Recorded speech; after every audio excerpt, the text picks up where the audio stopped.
دوست کسی بھی ظالم کے ظلم سے بچنا ہے، ظالم کا مقابلہ کرنا ہے، تعلیم سے بڑا ہتھیار اور کچھ نہیں ہو سکتا ہے۔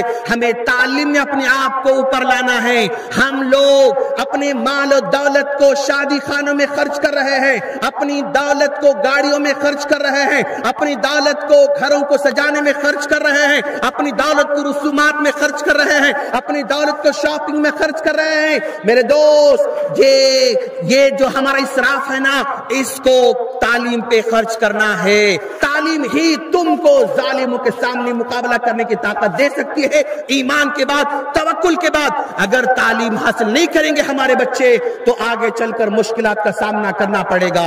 اور ہم لوگ تعلیم دلا رہے ہیں اپنے بچوں کو، لیکن ذرا دیکھیں آپ، اگر میرا بیٹا 40 روپیز کا کنڈر جوائے مانگتا ہے، میں خوشی خوشی دلا دیتا ہوں، لیکن اگر میرا بیٹا 40 روپیز کی پین مانگے میں انکار کر دیتا ہوں، 40 روپیز کا پینسل مانگے میں انکار کر دیتا ہوں۔ کنڈر جوائے پہ خرچ کرنے تیار ہیں، بریانی پر خرچ کرنے تیار ہیں، مندی پر خرچ کرنے تیار ہیں، اور دعوتوں پر خرچ کرنے تیار ہیں، ویکنڈ منانے تیار ہیں، بکرے ذبح کرنے تیار ہیں، دعوتیں کرنے تیار ہیں، لیکن میرے دوست بڑے افسوس کی بات ہے کہ تعلیم پر خرچ کرنے ہم لوگ تیار نہیں ہیں۔ یہ بہت بڑا المیہ ہے۔ ہماری قوم چپلوں کو، جوتوں کو کانچ کے آئینوں میں رکھ کر بیچنے والے اور کتابوں کو سڑکوں پر رکھ کر بیچنے والوں کا انجام کیا ہو سکتا ہے؟ ہمارے جوتے کانچ کے راکس میں ہیں، ہمارے چپل کانچ کے راکس میں ہیں، لیکن ہماری کتابیں سڑکوں کے فٹ پاتھ پر بیچی جا رہی ہیں۔ اس کا انجام کیا ہو سکتا ہے؟ اپنے گھروں کو سجانا، اپنے بڑے بڑے گاڑیاں لینا اور بڑے بڑے دعوتیں کرنا مستقبل اس سے لگا ہوا نہیں ہے۔ ہمارے بچوں کا مستقبل تعلیم سے جڑا ہوا ہے، اور تعلیم کے ساتھ ساتھ اپنے بچوں کو تربیت بھی دینا ہوگا، اس لیے کہ تعلیم الگ ہے، تربیت الگ ہے۔ تعلیم کسی بھی چیز کو جاننے کا نام تعلیم ہے۔ نماز پڑھنا سب کو پتا ہے، یہ تعلیم ہے۔ روزہ رکھنا سب کو پتا ہے، یہ تعلیم ہے۔ ماں باپ کی بات ماننا سب کو پتا، یہ تعلیم ہے۔ بڑوں کی بات ماننا یہ تعلیم ہے۔ لیکن نماز پڑھنے کا جذبہ آ رہا ہے، اس کو تربیہ کہا جاتا ہے۔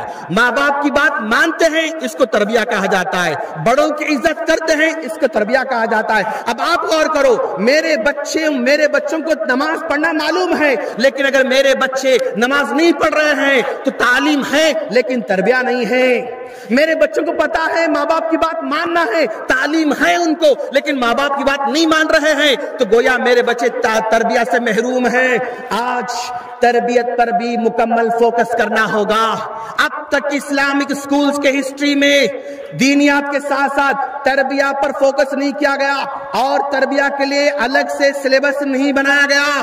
آج اللہ تبارک و تعالیٰ نے یہ شرف مجھے بخشا ہے کہ میں نے 1st کلاس سے لے کر 9th کلاس کے انگلش میڈیم کے بچوں کے لیے میں نے ایکٹیویٹی بیسڈ تربیہ سلیبس بنا رکھا ہے، جس میں بچے یعنی ایکٹیویٹی کرتے ہوئے تربیہ حاصل کریں گے انشاءاللہ۔ یہ ایسی کتابیں ہر گھر میں ہونا ہے، ایسی کتابیں آج ہمارے اسلامک اسکولز میں لانا ہے۔ تربیہ پر مکمل طور پر سلیبس کبھی نہیں بنایا گیا تھا، لیکن اللہ تبارک و تعالیٰ نے یہ کام بھی ہم سے لے چکا ہے۔ تو آج ہمارے بچوں کو تربیت دینا ہے، اور یہ تربیت 10 سال سے پہلے ہی دینا میرے دوست۔ 10 سال کی عمر میں ہی سب کچھ سکھانا ہے، یاد رکھو، اس لیے کہ آپ کے بچے اگر 10 سال سے کم عمر کے ہیں تو آپ کے بچے یوں سمجھو آپ ایک A4 سائز کا وائٹ پیپر کی طرح ہیں۔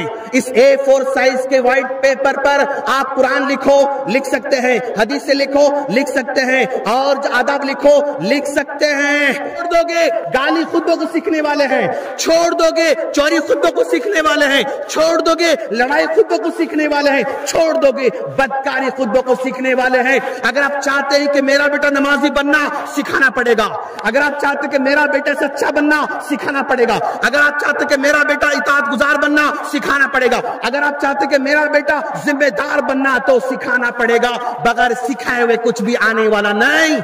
میرے دوست، یہ ہمارے نوجوان، میرے نوجوانوں، اب اگلے چند سالوں میں ذمہ داری تم پر آنے والی ہے۔ آئندہ تم کو گھر کی ذمہ داری ملنے والی ہے، تم کو مسجد کی ذمہ داری ملنے والی ہے، تم کو اسکول کی ذمہ داری ملنے والی ہے، تم کو معاشرے کی ذمہ داری ملنے والی ہے، تم کو اپنے کندھوں پر ذمہ داری اٹھانا ہے۔ ابھی سے تیار ہونا ہے، سنجیدہ بننا ہے، تیاری کرنا ہے۔ اگر تیار نہیں ہوگے نا، پھر تم ذمہ داری کو سنبھالنے قابل نہیں بن سکو گے۔ میرے نوجوانوں، اپنی صلاحیت کو آگے بڑھو، جی لا کر پڑھو، میڈیکل میں آگے بڑھو، سول میں آگے بڑھو، وکالت میں آگے بڑھو۔ کیوں؟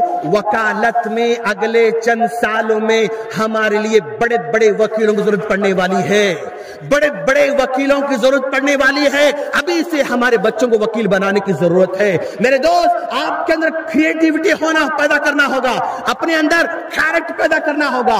کیریکٹر پیدا کرو، کریٹیوٹی پیدا کرو، کمیونیکیشن پیدا کرو، کنٹریبیوشن پیدا کرو، انشاءاللہ تم لوگ ذمہ داری سنبھالنے قابل بن جاؤ گے۔ میرے نوجوانوں، تمہیں مغربی کلچر سے دور رہنا ہے۔ مغربی کلچر نے دنیا والوں کیا دیا؟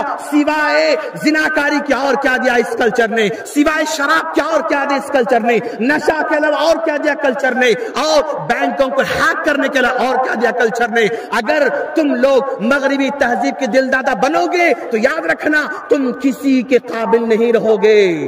تم اس قابل نہیں رہو گے کہ اچھا باپ بن سکو، اس قابل نہیں رہو گے اچھا بیٹا بن سکو، اس قابل نہیں رہو گے اچھا ڈاکٹر بن سکو، اس قابل نہیں بنو گے تم کسی پر احسان کرو، اس قابل نہیں بنو گے گھر کو سنبھال سکو۔